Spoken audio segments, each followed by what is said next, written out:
everyone, my name is Akanksha and I'm sitting in my room with a mission to tell you all about Tinder.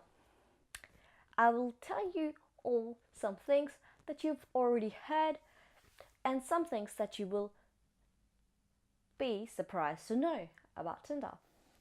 I found my partner on Tinder and I was thinking to actually thank my Tinder stars for aligning me with him. Silly me didn't realize it was all that algorithmic data that they collected about me that led me to him. I wonder if Tinder is really a new generation Cupid. So with me pursuing my communication degree and me being me, who is pretty nosy in other people's business, I decided to uncover Tinder. I went on a quest to know more about Tinder's algorithmic culture, its surveillance, and wanted to make sense of behavioral understanding. I went to a few university students who decided to talk to me a little about what they thought Tinder is and what they thought about it. Because they are the potential customers of Tinder. I thought Tinder wanted to know. But then I decided to enter some serious cabins. The first stop was Dr. Caroline Berneo, who is a professor in UQ and decided to have a chat with me and share her experience on algorithmic data recommendation and talk about her awesome research on Google and art algorithm. Then it was time to enter some technical understanding, and who better than a CEO of M3DIA, Shreyas Nivas, who is an artificial intelligence expert. He briefly explained a bit of a mathematical side of understanding our love chats and matches, and makes me question that was I in love on Tinder or just a part of some number crunch. Tinder is just one of those apps that allow you to connect with people close by. If you like the look of them, you swipe right. If you don't, you swipe left. Thankfully, they don't know about which way you swipe. I've had a lot of successful stories about Tinder though. I met a lot of couples that have been together for a long time that originally met through a Tinder date, so that's pretty cool. I think the reason that Tinder is so successful is probably because it fits into the modern technology requirements. It doesn't take a lot of time, you don't have to do too much to put into it. It allows you to filter really quickly, keeping up that constant information input. It basically does what needs to be done in the shortest amount of time possible.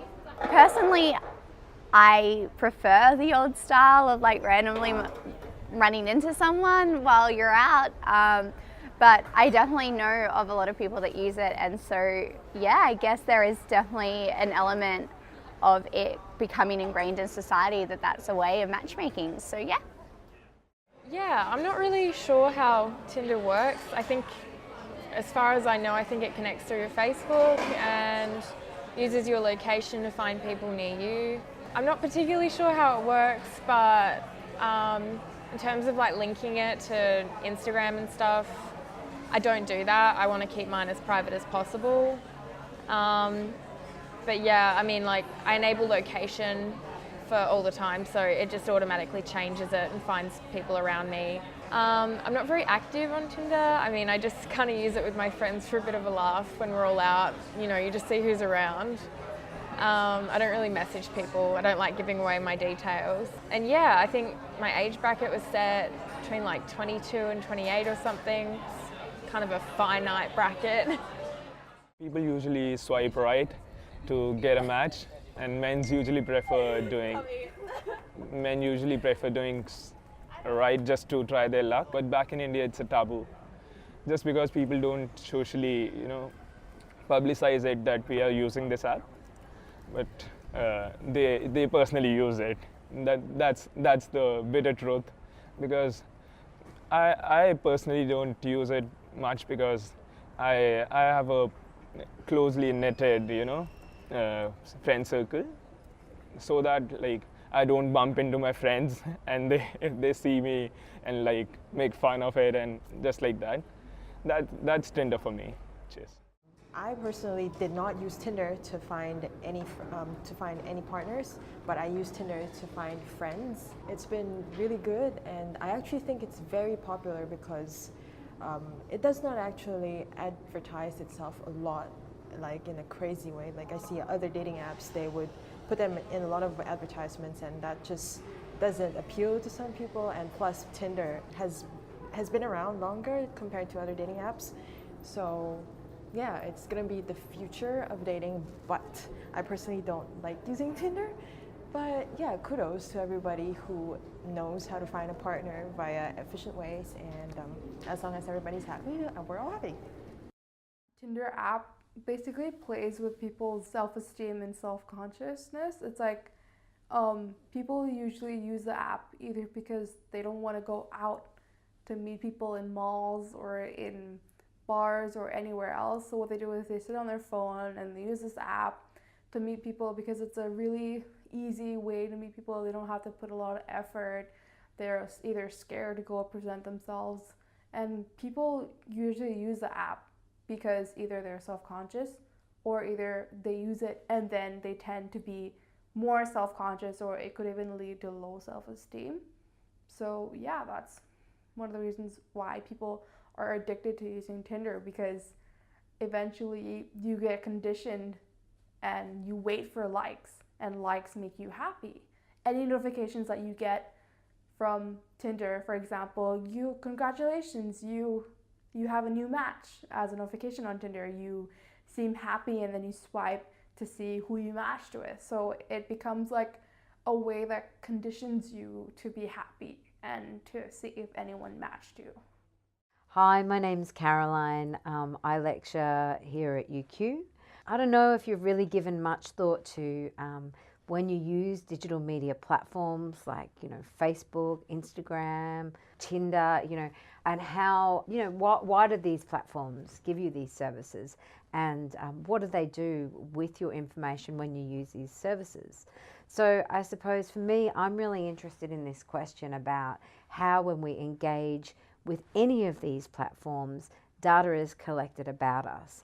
And I suppose often that information is, and what's been collected about us, is not really at the front of our minds when we're using these platforms.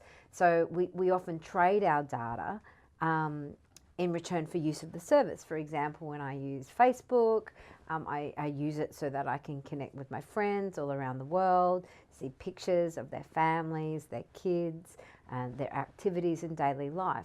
What I think about less is that as I go about engaging with that platform, Facebook then collects information about who my friends are, what interests me, what I click on, and also like what content is more appealing to me than others. For example, I follow a lot of pet information, I'm a big animal lover. How that then sort of plays out is often that I get ads for particular services, pet services and things that spring up in my Facebook feed. So while this isn't necessarily insidious on one level, what it does tell you is that the platform is collecting information about me and how I go about living my life in a way that is useful for the platform.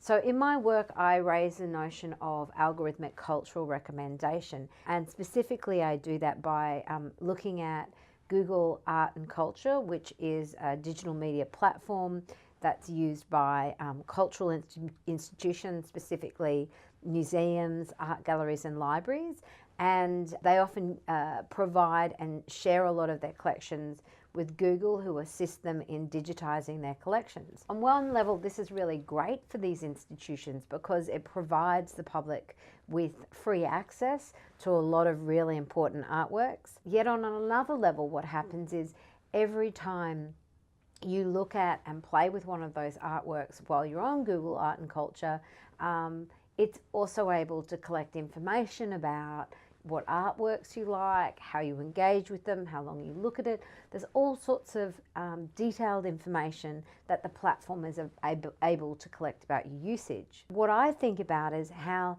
that information that's collected in that discrete setting of Google Art and Culture, for example, can then be combined with other data sets, because this is how digital media platforms function. they profit by by collecting information about how users use data, and then they on-sell that data to other apps and developers, or for the advertisers and third parties. So while we're sort of experiencing a service or a platform within one environment, that data then becomes useful in another environment. So the notion of algorithmic cultural recommendation is really asked us to think about how the idea of recommendation plays out and how it directs our behaviours in ways that are not always apparent to us. For example, I might have really liked a Klimt picture, the kiss, for example, and then all of a sudden I'm being sold perfumes, because with that as the background artwork, because they know that I particularly like this work, and it's going to generate these kinds of emotional responses. And so as platforms gather increasingly elaborate information, and as those platforms are starting to work in tandem with other sensory devices, for example Fitbits and other things that are now ambient sensors that are embedded into our smart homes, our practices are increasingly able to be commodified and directed and nuanced in particular ways. So in a sense, we lose control about, we think we're making particular choices, but actually our choices are able to be, or our choices are pre-packaged for us, because the data is able to direct certain behaviours that are beneficial to the platform or beneficial to the advertiser who's bought the data and then wants to use that data. All right, so the first thing I'll say is that I'm not an expert on how Tinder works. The only person who can tell you exactly how it works is someone who's working at that company, but we can make some decent guesses as to how things work. So with any predictive analytics machine, what is otherwise known as artificial intelligence, we pre-program a set of goals. So you want to achieve a certain outcome. In this case, the outcome would be, I want person A and person B to match. So if that's your outcome, how can you program a machine that makes that happen? That's the question we're trying to answer. So let's think of it in terms of a simple mathematical equation. X is the likelihood of a potential match. So let's say X is equal to A plus B plus C plus D ... all the way till how many ever things you can match, where A and B and C and D are different characteristics about the two people, such as the school that you went to, or your interests and your likes, your activity on social media, what football team you like. So there are so many different characteristics that they'll measure about you and measure the likelihood that the other person also matches you on those things. So this is the basic way you can design an algorithm that can predict a high percentage of match. So in addition to predicting a high percentage of match between any two people, Tinder is also interested in keeping engaged engaged on their app, because as you know, Tinder makes money through advertising primarily. So if in 100 swipes you might see 4 or 5 ads, each ad is actually paying Tinder. So their machine algorithm is not going to give you your highest potential match in the very first swipe, because if they did that, they wouldn't make any money. So they have to tailor the feed that you see in a way that maximizes their profitability, but at the same time doesn't cause you to get frustrated and leave the app. So that's something that the back-end algorithm is constantly changing and shifting, and is changing these values over time. So this is all I have got. And now let me share with you what I think I understand and know about Tinder's algorithmic culture. Matchmaking and computers came together for the first time in 1950s. People had to feed the machine with a whole lot of data before they found the one person. Algorithms based upon the data you've entered was then decoded that found you potential match, the one. In today's Tinder generation, we see other users with help of geolocation that shows us a lot of people like deck of cards, and you make the choice. Tinder gives us the illusion that you are in control of your matchmaking. Tinder caters to young millennial by finding them people that they desire a potential soulmate. Tinder is one of many applications in your app store that has created its image to be user-friendly, and it is on top list of application that satisfies instant gratification. With the ability to sift through tens upon tens, even hundreds of potential dating prospects, the extent of Tinder's significance in today's popularity culture cannot be underestimated. Let me start by saying that Tinder has got some amazing marketing team. I particularly love Tinder's homepage image. It is the stereotypical image of a man offering flowers to a woman, featuring one of the many Tinder packages, the Tinder's premium updates, the passport, as another cliched narrative of romance and travel. How romantic. During my research for Uncovering Tinder, Anthony Cayo from Santa Clara University, who created a great summarization of making people understand the core principle of matchmaking algorithms. Hats off to Tinder, who managed to convince a large audience into believing that they can match partners based on similarity, and made it appear possible in convincing millions to sign up. Many hurdles are required to access the algorithm, including filling out personality and survey questionnaires. Contrary to popular belief, research has found matchmaking based on similarity and complementarity to have no scientific backing. The shift in dating culture did not truly occur until Tinder's debut in 2012. The philosophy behind Tinder is simple, yet effective and scientifically credible. Users are matched based only on proximity and age preferences. Users have the final say in who they match with, or organic progress, that they are part of this rigid algorithm. There are many subtleties in forming attraction, initiating a relationship, that cannot be determined by an artificial algorithm. Physical attraction has been constantly demonstrated to be one of the most common determinants of initiating attraction and dating. Don't get me wrong, I myself belong to the young millennial who believe in immediate gratification and instant attraction and is all for it. But then comes a big question. What are we giving away in order to hold on to this convenience that we have chosen? What does Tinder get out of us? We all know that it is sure an application and it has a business to run. How does it make the money to keep this crazy matchmaking system? What is it that we are trading away? In the course of uncovering Tinder's algorithmic culture, its surveillance, and making sense of behavioral understanding, I came across Gabby David and Caroline Cadbury's article, which talks about screened intimacies and Tinder's swipe logic. I absolutely love the fact that they were so to the point and brutally honest about the fact that they surely don't like Tinder, and gave solid reasonings. Their reasonings were that Tinder's platform excludes users from freely defining how they will interact with others and domesticates them by shaping the social dynamics that in turn depend on the platform. With this swipe logic, Tinder's platform features do more than just guide, distort, and facilitate social activity. They also delete some of it. They don't just circulate our images and posts, they also algorithmically promote some over others. Connecting the designs, by which I mean technical, economic, and political, of platforms and contours of public discourses that they encourage and discourage, allows us to conceptualize how platforms matter discursively and materially in influencing attitudes and behaviors through speed and repetition.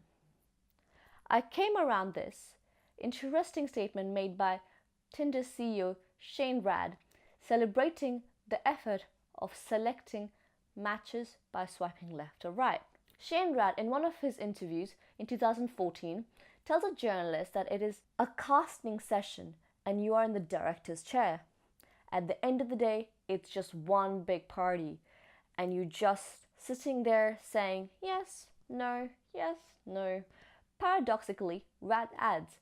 The irony of Tinder is that some ways the lack of information or text is actually less superficial than having the information. Tinder is all about the immediate response. Tinder is a game played at rap speed. There is no time to find out about her hopes and dreams and see how she feels about full moons. A number of features in Tinder encourage the acceleration of swiping on Tinder. One of these is the simplification of choice by reducing it to be a binary. This is surely a lot of information on Tinder's algorithmic culture, but nothing compared to the information they hold about you and you are totally unaware about. So be very wise and safe with the information you display out there.